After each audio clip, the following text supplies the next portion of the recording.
Di ruangan yang gelap dan menakutkan, Ye menangis sambil berlutut saat dia mengklaim bahwa dia tidak pantas menerima ini karena dia tidak melakukan kesalahan apapun.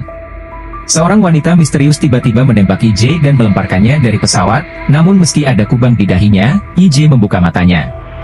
Ini dimulai 7 tahun lalu. Ye sedang dalam perjalanan menuju wawancara di sebuah perusahaan yang sangat bergengsi ketika tiba-tiba seorang pria berlari melalui jalan yang sibuk dan tertabrak mobil.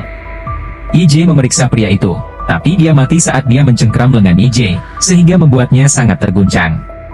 Kemudian saat wawancara, Ye masih mengalami trauma dan tidak bisa menjawab apapun dengan benar, jadi dia tidak mendapatkan pekerjaan itu. Setelah gagal mendapatkan pekerjaan, Ye hidup dengan hutang biaya pendidikan yang besar, jadi dia harus mulai mengerjakan pekerjaan kasar seperti pengantar barang dan pelayan. Keluarganya tidak dapat membantunya karena ayahnya telah meninggal dan ibunya hanya seorang petugas kebersihan yang sudah banyak berkorban untuk memberinya pendidikan yang baik. Ye tidak pernah berhenti mengirimkan resume ke berbagai perusahaan, namun ia berulang kali gagal mendapatkan pekerjaan tetap. Setelah 7 tahun bekerja paruh waktu, Ye akhirnya mendapat wawancara lagi di perusahaan besar tempat sebelumnya dia pernah dipanggil. Wawancara Tayu terkesan dengan resume tersebut, dan Ye meninggalkan pertemuan dengan harapan besar. Namun dia segera mendapatkan telepon dari seorang teman bahwa semua uang yang mereka investasikan dengan teman lainnya Raib hilang dibawa kabur. Ye bergegas ke apartemen temannya itu dan mulai menggedor pintu, tapi tidak ada yang menjawab. Karena itu semua adalah tabungannya, Ye menjadi marah dan mulai memukul pintu dengan alat pemadam kebakaran sampai dia jatuh berlutut karena guncangan tersebut, hingga ia berakhir di kantor polisi karena telah merusak properti. Jadi Ye meminta polisi untuk menangkap temannya. Namun mereka tidak dapat berbuat apa-apa karena berinvestasi pada bisnis yang gagal bukanlah hal yang ilegal. Di malam hari Ye pergi menemui pacarnya Jisoo yang keluar dari mobil bersama seorang pria yang memberinya bunga. Setelah pria itu pergi, Ye mendekatinya yang langsung mencium aroma bahwa dia sedang minum.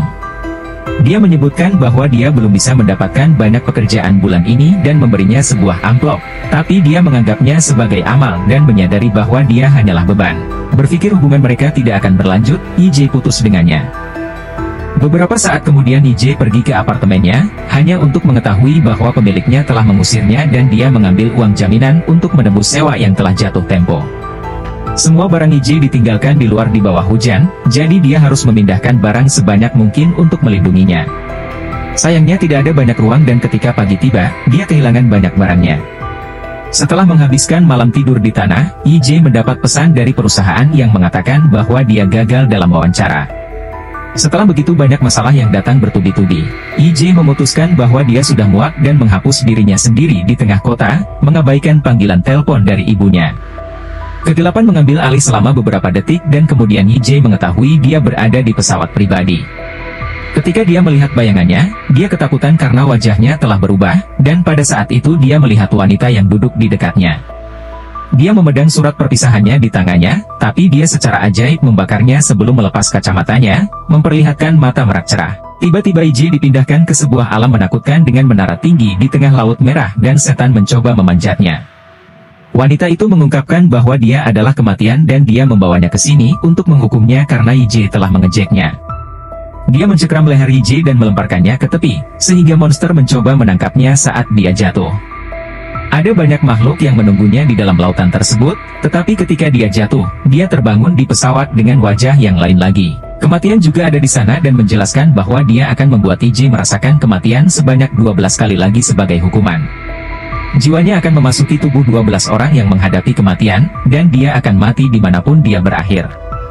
Namun jika dia berhasil menghindari kematian, dia akan diizinkan untuk mempertahankan nyawanya. Ye tidak peduli dengan kematian itu karena dia ingin mengakhiri semuanya, tapi setelah kematian menghilang, pesawat memasuki badai yang mengamuk. Tanpa sadar panik, Ye mengenakan jaket pelampung dan memasang sabuk pengamannya sementara pramugari datang untuk memberitahunya bahwa itu hanya turbulensi.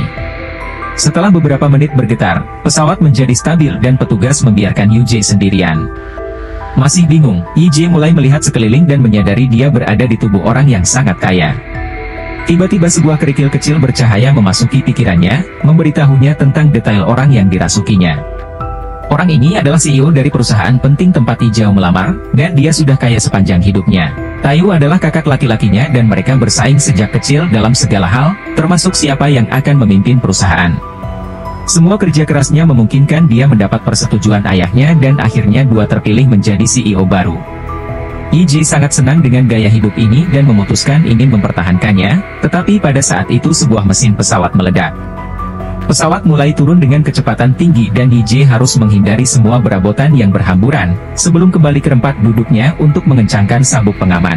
Pilot mencoba mengendalikan pesawat tetapi tidak berhasil dan api menyebar, menciptakan lubang di sisi pesawat yang menyedot pilot dan pramugari. IJ hanya bisa menyaksikan ledakan membuat seluruh pesawat terbakar dan dia segera mati terbakar. Setelah itu IJ terbangun di ruangan gelap, yang sekarang menjadi area tandus dengan pintu bercahaya menyeramkan dan meja kematian. Di meja ini, sebuah jam menghitung mundur nyawa IJ yang tersisa. Sementara kematian menaruh banyak peluru di senjatanya. Dia menjelaskan beberapa hal, jiwa dari tubuh tersebut sudah mati sehingga IJ tidak mencuri nyawa mereka, dia hanya memberikan kesempatan kedua pada tubuh tersebut.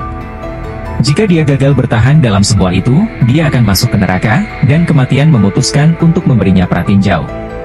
Dia meraih IJ dan membawanya ke belakang pintu, di mana dia bisa melihat kengerian yang tak terlukiskan. Saat kematian membawanya keluar, IJ mengalami guncangan dan kembali ke awal. Dia tidak mengerti apa yang dia lakukan hingga pantas masuk neraka. Jadi, kematian mengatakan dia bersalah karena berani-beraninya dia menjemput kematian sebelum kematian itu yang menjemputnya. Dia juga mengungkapkan bahwa tergantung pada tindakannya, jika dia bertahan di salah satu dari 12 tubuh, dia mungkin akan terhindar dari neraka. IJ memutuskan dia akan mencoba bertahan hidup dan kematian menembaknya untuk mengirimnya ke kehidupan kedua. IJ mendapati dirinya jatuh dari pesawat dengan tubuh baru yang mengenakan jumpsuit olahraga tetapi tanpa parasut. Saat dia panik, dia melihat pria lainnya melompat bersamanya dan membawa kamera. Tubuh ini milik seorang pecandu adrenalin yang menyukai olahraga ekstrim dan telah melakukan banyak tantangan gila, membuatnya mendapatkan 4 rekor dunia Guinness. Hari ini dia melakukan tantangan berupa terjun tanpa parasut dari ketinggian ribuan mil di atas tanah hingga mendarat di jaring pengaman yang telah disiapkan. Acara tersebut disiarkan di TV nasional, dan jika dia berhasil, sponsornya akan memberinya uang tunai 3 miliar. Memori sponsor menunjukkan seorang pria bermain dengan korek api. Gagasan tentang yang sebanyak itu membuat IJ ingin menyelesaikan tantangannya. Jadi dia bisa mendorong penolong itu menjauh dan mulai jatuh dengan kecepatan tinggi. Tubuhnya kehilangan jiwa aslinya tetapi tetap mempertahankan kemampuannya, sehingga IJ merasa percaya diri dan bahkan bersemangat. Ketika dia akhirnya mencapai tujuannya, dia meleset dari jaring dan mendarat di tanah, langsung mati.